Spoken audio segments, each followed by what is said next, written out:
Welcome to English Podcast. Subscribe our channel for more update. Welcome to the Deep Dive. Today we're going to get into something that, well, seems pretty simple on the surface. Just a casual daily conversation. Our source is from A Week of English Conversations and Plans, and it features Emily and Paul from my channel. Now, okay, it was originally made for English learners, but we're going way beyond that today. Our mission is really to unpack the insights, maybe some surprising bits, and definitely the relatable stuff hidden in their chat about their week. It's amazing how everyday talk can paint such a clear picture of someone's life, right? It really is amazing, the power of just listening to natural conversation. Think of it like a lens, maybe. It gives us this incredible view into the rhythm of daily life. You see people's priorities, how they manage time, well-being, social connections, all those little things. If you listen closely, you can pull out these real nuggets about, human behavior and routines. It's like a mini world of everyday life unfolding. Okay, so let's dig into Emily and Paul's past week. You immediately notice a bit of a difference in how they described it. Paul said it was one of those weeks, busy, but then he added, not too bad overall. Right. That classic busy but survivable description. Exactly. But Emily, she called her week a little interesting. Which, makes you lean in a bit more. What does interesting mean? Yeah, that definitely sparks curiosity. So for Paul, work was clearly front and center early on. He had that big project due to Tuesday. He said it involved lots of data, lots of details. You could almost hear the relief when he said he was relieved after finishing it. Oh, absolutely. That huge sigh of relief. And his Monday sounds like pure chaos. Just a full day of emails and meetings. That's such a universal feeling, isn't it? That buildup of pressure with a deadline. And then the sheer release when it's done. It's not just finishing work. It's like getting your brain back. But Paul seems to have his ways of coping. After that manic Monday, he made a point of hitting the gym. He specifically said it helped him clear his mind. And he felt it sets a good tone for the week. Mm-hmm. What do you make of him turning straight to the gym like that? Well, it's more than just exercise, isn't it? It shows he's quite proactive about stress. It's like he's building in this little buffer right away, setting a good tone. Like he said, it's strategic almost. It suggests he knows he needs those moments to manage his energy through the week, not just react when things get tough. Yeah, that makes sense. Meanwhile, Emily's week had this slightly funnier moment on Tuesday, the supermarket trip. Yeah. She just went for milk, apparently, but somehow ended up in the juice aisle and got totally lost. Oh, no, been there. Right. She said she walked around forever until a kind lady helped her out. It's one of those relatable, slightly absurd things. Absolutely. And it's funny how those little mishaps, they kind of stick with you. Emily called it a bit silly, but also kind of sweet. And that's it, isn't it? Not everything has to be some grand event. These little everyday things, maybe even the slightly confusing ones, they add texture to life. They give us stories. Mm-hmm. And on a different note, Emily also got creative. She tried a new recipe, a spicy vegetable curry, which she said turned out great. She mentioned finding cooking relaxing and, a healthier option. And that's key too, right? How hobbies like cooking play such a big role in well-being. It's not just about eating. It's that mindful activity, that break from maybe screens or work pressure gives you a sense of accomplishment too. Definitely. So, okay, moving on to the weekend. The big recharge time. How are they planning to spend it? Emily is absolutely prioritizing rest. Saturday morning is booked for sleeping in.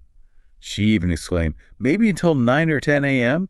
You can hear the anticipation. That dedication to sleeping in, it's more than just catching up on sleep, I think. It's like reclaiming her time after a structured week, It's a small act of freedom, really important for mentally resetting. Yeah, good point. So after sleeping in, Emily's Saturday involves diving into a new mystery novel. She mentioned it has lots of twists and turns and hopes to finish it. But then there's the flip side. Some cleaning in the morning. Ugh. The necessary evil. Lots of chores. But she has a strategy. She plans to play happy pop songs and even admitted she might end up dancing with the mop. I love that. Dancing with the mop, it's brilliant, isn't it? It's like turning a boring task into something fun, adding a bit of playfulness to the routine. It's about actively making it less of a drag. Totally. And her weekend involves social time, too. Lunch with her sister on Saturday. Usually something quick and fresh, she said, like a big veggie salad or simple pasta. Yeah. Then Sunday is cinema time with her friend Sarah, a comedy, followed by ice cream. Always a good plan. She even shared her favorite flavor, chocolate with mint.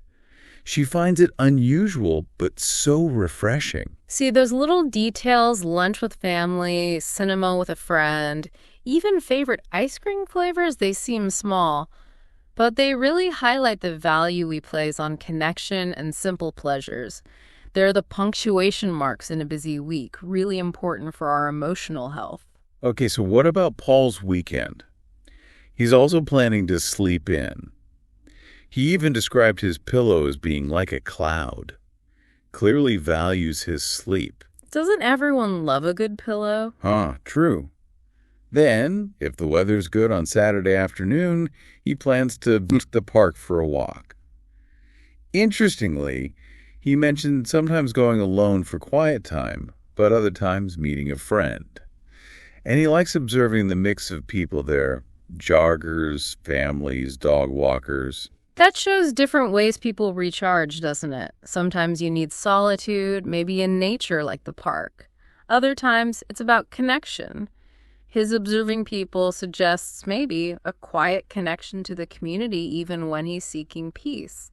It's a nice balance. Yeah. Then Paul's Sunday involves more reading in the morning. Seems like they both enjoy reading. Followed by something very practical. Meal prep for the week. The meal prep ritual. Very strategic. Right. He makes simple meals. Things like grilled chicken, rice, veggies, or maybe a big soup. The goal is explicit, making workdays less stressful. Smart. Oh, and his favorite ice cream. Classic vanilla. So Paul's meal prepping, it's not just about food, is it? It's like taking care of his future self. He's putting in the effort now to reduce stress later. It shows this real proactive approach to well-being. It's planning for peace of mind, essentially, turning a chore into a stress reduction tool. That's a great way to put it. Okay, looking ahead, the conversation flows right into their plans for the next week. Paul's Monday, already looking busy. He has an important 2-hour meeting first thing, then lunch with colleagues, followed by the inevitable emails and follow-ups. Back into the cycle. Yep. And his Tuesday includes the gym in the morning for energy. There's that routine again, and then paperwork in the afternoon, which he admits is not exciting, but necessary. It really underscores that constant rhythm of work, doesn't it? But also how he consciously integrates things like the gym, not just as an extra, but as part of managing the demands. It's baked into his schedule. And Emily's upcoming Wednesday, she has an online English class. Still learning. And she mentioned maybe taking a walk after. It's interesting that continued focus on learning, again, that balance mental activity with the class, then physical movement with the walk. It seems quite holistic. And Paul's Wednesday is completely different. He's visiting his parents. He says it's a bit of a trip, but he clearly values it. He loves spending time with them. And he specifically mentioned his mom's cooking. Mom's cooking. A powerful motivator. Definitely. He finds just helping around the house and chatting to be so fulfilling. That word fulfilling stands out. But after dinner, his wind-down routine is usually a podcast or a good book before bed. That's lovely. It really speaks to the importance of family, doesn't it? Beyond just duty. That feeling of fulfillment, the simple joy of connection, maybe helping out. Yeah. It's profound. And his evening routine, the podcaster book, it suggests a need to sort of process the day, unwind mentally before sleep, which is probably very healthy. So when you pull it all together, what's the big picture here? This whole deep dive started with just a casual daily conversation, something made for language practice. Yeah. But it turned into this incredibly rich source for understanding routines, that constant juggling act between work and life and all those small moments that actually make up a fulfilling week. Exactly. It's by looking at these details, getting lost in the juice aisle, dancing with a mop, prepping meals for the week, that you start to see the bigger picture. You get a real appreciation for the art of living a balanced life, I suppose. You see how work, self-care, friends, family, simple pleasures, they're all interwoven. They have to be. And that's how we can pull real insights from what seems like just, ordinary chat. So, thinking about all this, what stands out to you about how Emily and Paul manage their weeks? Or how they find those little bits of joy? We've seen them navigate planned stuff and unexpected moments. Now consider this. What unexpected details might a casual conversation about your own week reveal? What might it say about your priorities, your rhythm of life, if you really stop to unpack it?